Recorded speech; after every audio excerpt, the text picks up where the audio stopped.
Gospel for today. Daily Mass readings and reflection. Fifth Sunday of Lent. March 26, 2023. First reading. Ezekiel chapter 37.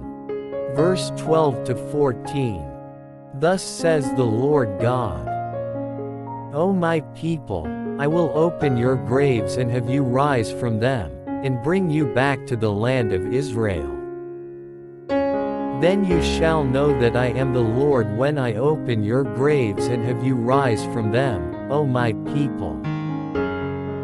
I will put my spirit in you that you may live, and I will settle you upon your land, thus you shall know that I am the Lord. I have promised, and I will do it, says the Lord. Responsorial Psalm. With the Lord there is mercy, and fullness of redemption. Second reading. Romans chapter 8. Verse 8 to 11. Brothers and sisters, those who are in the flesh cannot please God. But you are not in the flesh, on the contrary, you are in the Spirit, it only the Spirit of God dwells in you. Whoever does not have the Spirit of Christ does not belong to him. But if Christ is in you, although the body is dead because of sin, the Spirit is alive because of righteousness.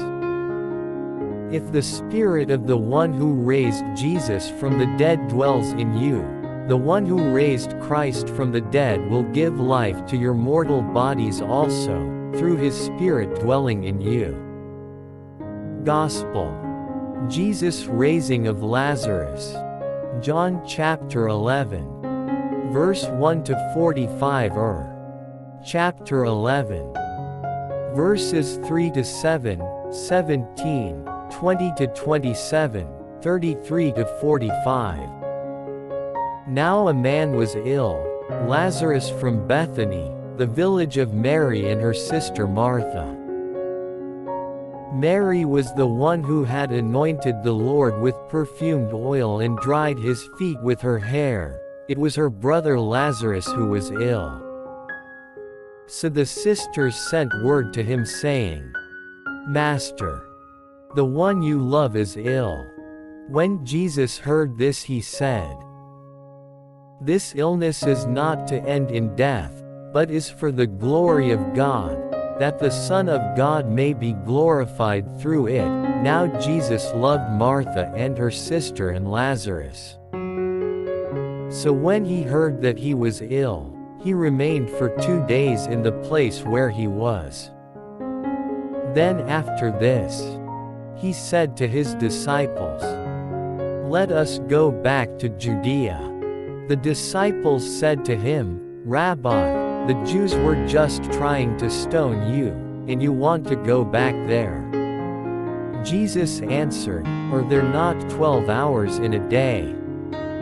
If one walks during the day, he does not stumble, because he sees the light of this world.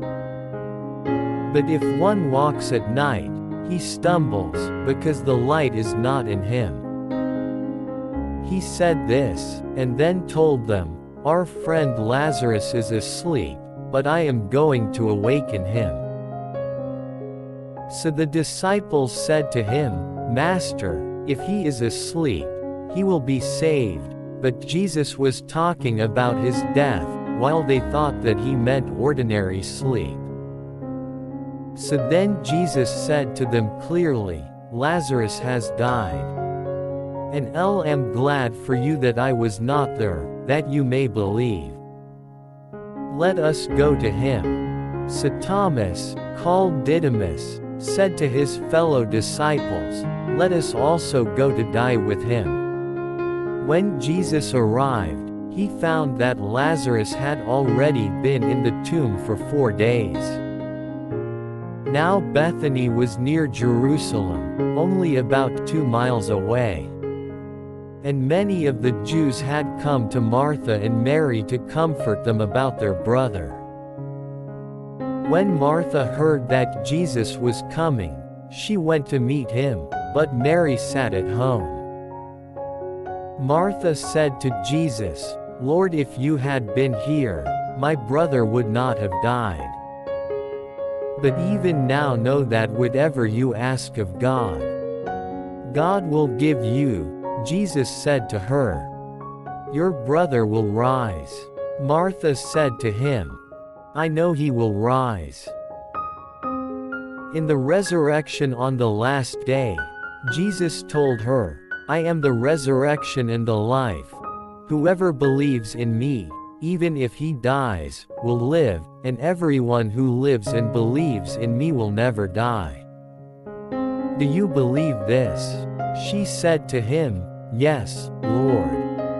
I have come to believe that you are the Christ, the Son of God, the one who is coming into the world."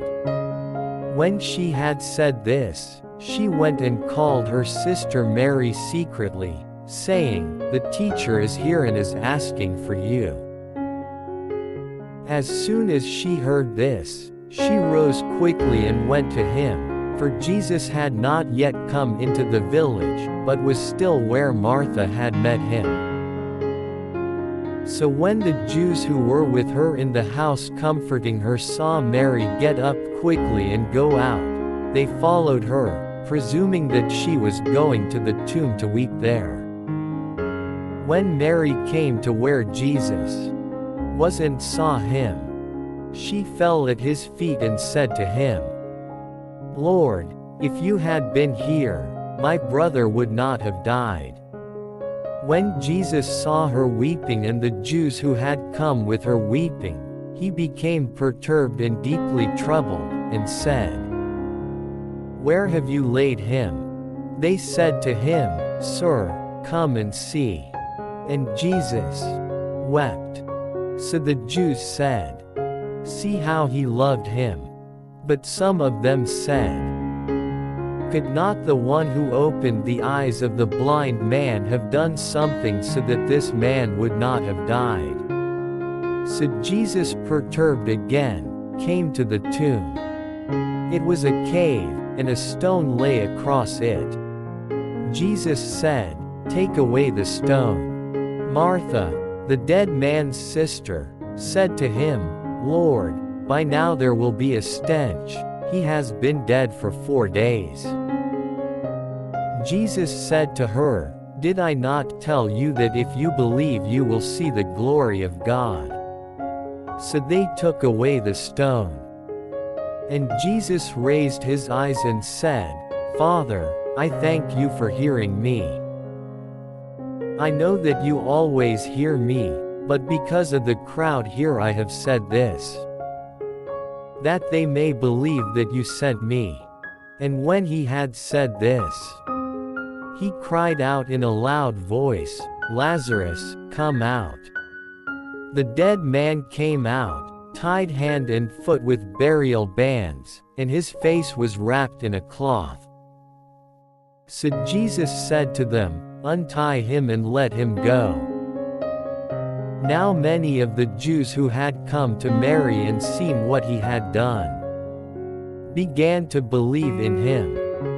Reflection. To be life-giving, there are 2 things we can reflect on the gospel. First, Jesus' way of giving life would lead to his death. He resolves to go to Bethany despite the danger that may be awaiting him there.